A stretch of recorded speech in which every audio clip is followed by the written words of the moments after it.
cela qui est plus important, puisque c'est le symbole d'une victoire militaire, même partielle, sur un lieu qui n'a pas beaucoup d'intérêt en tant que tel, mais nous sommes plutôt dans la recherche de la victoire politique que de la victoire militaire. Vu le nombre de morts qu'il y a dû y avoir et de blessés, vu la destruction de la ville, on est bien dans le symbole. La Russie a besoin d'une victoire, et l'Ukraine ne veut pas lui laisser cette victoire, et donc elle lui fait payer chèrement, finalement, cette conquête. Quand on parle de l'état de la ville, effectivement, les images que l'on voit, ce sont des carcasses d'immeubles et quelques pavillons autour qui, pour le coup, ont été complètement soufflés. Il ne reste plus rien. La suite des opérations, on a beaucoup parlé ces derniers mois de la massification des effectifs côté russe. Cette mobilisation partielle décrétée à l'automne par Moscou afin de lever 300 000 hommes. Kiev, ces derniers jours, dit redouter une nouvelle mobilisation, peut-être 500 000 hommes. L'idée, c'est que quand bien même l'armée ukrainienne serait bien équipée, bien motivée, elle ne pourrait plus résister à la déferlante des effectifs russes. Est-ce que cette crainte vous paraît fondée ?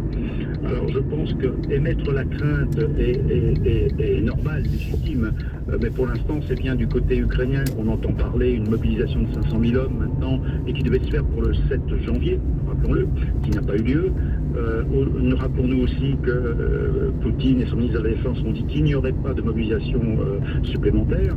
D'un autre côté, il est vrai que le décret de mobilisation a laissé quelques soupçons sur ce qui n'aurait pas été rendu public. Voilà. Donc ça, c'est le premier point. Le deuxième point, effectivement, l'effet de masse peut jouer avec une armée ukrainienne qui, quand même, s'affaiblit au fur et à mesure des combats, malgré les mobilisations, et une armée, effectivement, russe qui se renforce par des effectifs. Maintenant, est-ce que l'effectif permettra de rétablir un équilibre en faveur, ou un déséquilibre en faveur plutôt de la Russie? On peut en douter, puisque c'est la masse, oui certes, mais il faut quand même être capable de l'utiliser et de l'équiper correctement. Et là, on a quand même encore un doute aujourd'hui, malgré les déclarations, je dirais, de Poutine, de son ministre de la Défense, ou du changement du chef d'état-major, du changement du commandement opérationnel, en mettant un chef d'état-major des armées Gerasimov à la tête de l'opération. Voilà, donc c'est la question qu'on peut se poser aujourd'hui. Est-ce que cet effet de masse aura un effet vraiment sur le conflit? Pour l'instant, il est difficile d'en parler. Général Chovancy, on a une Ukraine galvanisée et soutenue par l'OTAN, et de l'autre côté, la Russie prête à envoyer des corps de soldats comme de la chair à canon. La Russie dont on nous annonce régulièrement qu'elle va être à court de munitions, mais qui continue à bombarder chaque jour les villes ukrainiennes. Un conseiller du président turc vient de s'exprimer. Pour lui, ni les Russes ni les Ukrainiens sont en mesure de l'emporter militairement. Qu'est-ce que vous en pensez ? Je partage le même point de vue qu'aujourd'hui, la victoire militaire de l'un ou l'autre camp est quand même relativement aléatoire. Nul ne sait comment se passe un conflit. Dans un conflit, on ne sait jamais, à un moment donné, il peut y avoir une surprise stratégique. En l'occurrence, moi j'en vois que deux potentiels aujourd'hui. C'est que l'armée russe s'effondre avec un coup de poutoir de l'armée ukrainienne, si elle arrive à se rassembler d'une manière suffisamment puissante, percer finalement la masse russe. Et puis le deuxième facteur potentiel pour réduire ce conflit, le faire cesser, c'est que Vladimir Poutine soit démis de ses fonctions. Voilà, donc c'est quand même deux facteurs qui sont quand même extrêmes, et j'en vois pas d'autres. Donc aujourd'hui, effectivement, je ne vois pas comment, dans l'état actuel du conflit, comment l'un ou l'autre pourrait gagner. On joue sur le temps, on joue sur l'attrition des effectifs, sur aussi le soutien de l'Occident à l'Ukraine qui pourrait bien se lasser à un moment donné, on le dit suffisamment. Et puis du côté russe, finalement, c'est le facteur interne qui fera peut-être la différence. Mais tous les témoins qui reviennent de Russie aujourd'hui disent bien que la population russe suit Poutine dans sa grande majorité, ce qui veut bien dire que tant que la population russe suit Poutine, la guerre continuera, comme en témoigne d'ailleurs les bombardements sur l'Ukraine aujourd'hui, qui ont repris alors qu'on disait qu'il n'y avait plus de missiles. Il y a des missiles qui sont encore tombés sur l'ensemble des villes ukrainiennes. Posons les choses un peu différemment, mais c'est un peu le même raisonnement. D'un côté, on a les Ukrainiens qui combattent pour leur survie, qui sont passés unis, soudés, résolus. Et puis de l'autre, les Russes qui ne peuvent pas envisager de perdre cette guerre, de perdre face à l'Ukraine qui serait en fait un bout d'eux-mêmes. Comment imaginer que l'une des deux parties pourrait finir par céder ? Je ne pense pas que l'un ou l'autre veuille céder, dans la mesure où ils se ressemblent beaucoup. Et que dans les deux cas, ils veulent gagner, soit pour une bonne cause, soit pour une mauvaise cause, mais ils veulent gagner. Donc ils se battront jusqu'au bout de part et d'autre, car ils se ressemblent beaucoup. Vous avez qu'à regarder tous ceux qui interviennent pour l'Ukraine sur les plateaux de télévision, par exemple. Vous apercevez en discutant avec ces personnes-là que beaucoup ont des ascendants d'un côté et de l'autre. guerre civile aujourd'hui. Et vous savez, toute guerre civile va à l'excès. Et je pense que nous sommes dans un conflit type guerre civile où Ukrainiens et Russes aujourd'hui se battront, je dirais, pratiquement jusqu'à la mort pour essayer de vaincre et surtout de faire valoir leur point de vue. Donc je crains que ce soit une guerre encore plus atroce que ce qu'on a connu et que la solution, pour l'instant, on aura du mal à l'avoir vu l'exacerbation, je dirais, des sentiments de part et d'autre. Dernière question, Général Chauvency, ça fait un moment que l'on nous dit qu'on est entré dans une guerre longue. Dans un mois, on va marquer le premier anniversaire, la première année de cette guerre. C'est quoi une guerre longue? On a du mal à imaginer qu'un conflit avec une telle intensité, ça puisse durer encore comme ça pendant des années. Tant qu'il y a la haine, tant qu'on fournit des armes, tant qu'on peut se battre, la guerre dure. Et repenser à 1914, on était parti pour une guerre fraîche et joyeuse, et en fait elle a duré 4 ans. On avait même dit en France qu'on irait jusqu'à Berlin. Donc on n'est jamais arrivé. C'est ça. Merci Général Chauvency d'avoir répondu à ces quelques questions. Matin Info, Léna Tagui.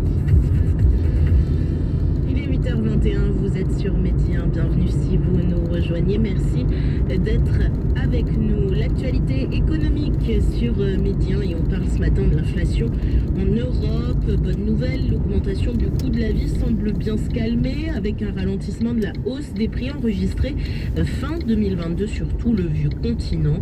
Toujours est-il qu'en Allemagne, le taux d'inflation a atteint 8,6% en décembre. C'est un record dans le pays depuis les années 50. On en parle dans la Story Eco. Retrouvez Story Eco, votre rendez-vous quotidien présenté par Bank of Africa, votre partenaire de référence en Afrique. Bank of Africa. Our continent, our future. Mais bien que l'envolée des prix soit en recul de 2% par rapport au mois précédent, l'inflation en Allemagne continue de frapper les plus précaires et cela malgré les aides d'urgence proposées par le gouvernement aux ménages. Laure Lemeil. Pour la première économie européenne, combattre l'inflation est la priorité depuis des mois maintenant et elle continue de l'être en 2023, comme l'a rappelé le ministre des Finances, Christian Lindner, devant le Parlement allemand en novembre dernier. Il s'exprimait à propos de la loi de compensation de l'inflation par l'impôt. L'année prochaine, il n'y aura pas d'augmentation d'impôts pour les contribuables. Pour la justice sociale, il faut que les personnes dans le besoin ne soient pas laissées de côté. Mais dans le même temps, il faut l'équité pour ceux qui portent ce pays à leur travail et qui payent des impôts et des taxes élevées. J'en suis convaincu. Critiquée par certains observateurs qui y voient seulement un allègement pour les hauts revenus, cette loi, tout comme les coups de pouce précédents, à l'instar de l'enveloppe d'Olaf Scholz, à 200 milliards d'euros il y a quelques mois de cela pour plafonner les prix de l'énergie, laisse encore des gens sur le carreau. Depuis le début de la guerre en Ukraine, le nombre de personnes ayant recours aux banques alimentaires ne cesse d'augmenter. Direction l'extrême ouest de la capitale allemande, dans ce centre de distribution alimentaire, Tafel. Notre correspondante a recueilli le témoignage de Christiane. Elle souffre d'un handicap et ne peut pas travailler. En ce moment, elle ne touche que 180 € par mois. Christiane explique qu'elle se rendait déjà dans le centre il y a quelques années, que les choses s'étaient arrangées par la suite, donc elle n'a plus eu besoin d'y aller. Mais là, depuis un mois, elle n'a pas le choix, elle doit revenir. Elle dit qu'elle ne peut pas s'en sortir sans aide. Elle montre la caisse qu'elle tient dans sa main, une caisse remplie de fruits et de légumes. Dans la file derrière elle, il y a Désirée, une jeune Allemande de 30 ans.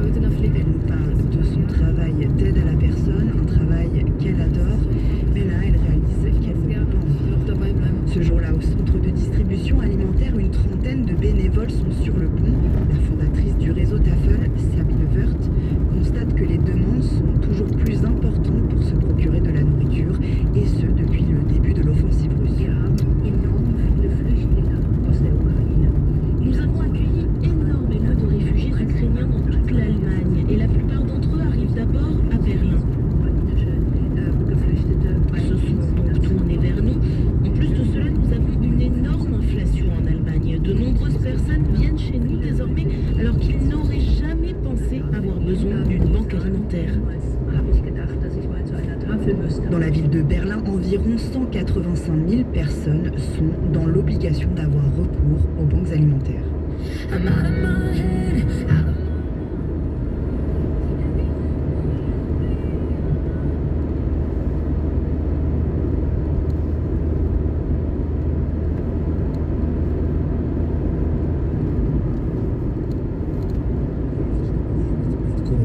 بياسات كبار ولا تطلبوا غير بياسات صغار ديال التذكار هكا توجنا صغار؟ لانك كيما قلتي دابا انت مع الشباب تتعرف شنو باغيين السياح سورتو الشباب ديالنا. اغلبيتي بالنسبه للسياحه تيديو بالنسبه لكويزين على حساب الطواجن الطباصل توجنا ديال لي سيبيس ديال على حساب الكاس ديال الحوت الفطور تيدوم ديال تيديهم حتى هما. صرو انت دابا تاخذ الكاس ديال الدجاج. لا بالنسبه للدار تنستعملوا كلشي ديال البلاد. كلشي غير الطايب هكا. ذكرتي الوالد والجد قلتي هاد الحرفه هادي وارثه مع جد على جد. بالنسبه دابا 27 عام معك الوالد تبارك الله شحال السن ديالو؟ الوالد عندي تقريبا تكون عنده 75 سنه. 75 سنه. واش عاد تبغي تجدد ما تيكونش خلاف بيناتكم؟ لا خليك الاصل ما تغير ولا خليك شويه تجتهد؟ لا بالنسبه لي انا حيت في الصيف ضروري خصني نهاجر ما نبقاش هنا في الصيف ضروري تمشي لكازا ولا سميتو. بالنسبه لواحد العام مشيت لكازا وبقيت تما قلبت خدمه ما لقيتش ودرت تكوينه الالومنيوم. عندي تكوينه الالومنيوم دوزت فيها تقريبا عامين وحاليا راه خدام نيت في اوتوماتيكمون خدام في الالومنيوم في نفس الوقت. كاين شي ولات بديت تدخل حاجه شي صناعات بديت تدخل فيها مواد اخرى اليوم مع الخشب النحاس مع واش درتوا هاد التجربه ديالها؟ هي كاينه تجربه عندنا باش قبل على الوالد دخل هاد التجديدات قبل بحال من طبيعه الحال اللي ما تيبغيش تغير له. لا من طبيعه الحال حنا الوالدين ديالنا تقريبا ماشي الوالد عندي راه تقريبا الناس الكبار عندنا اللي عندنا حنا في الطوميل في الفخار ما عندهمش مشكل اي فكره طرحات تيخليونا ماشي مشكل وتيشوفوا الا بغاو الناس يقولوا تبارك الله عليك راه نجحت. ما قبلوهاش تيقول لك بدل.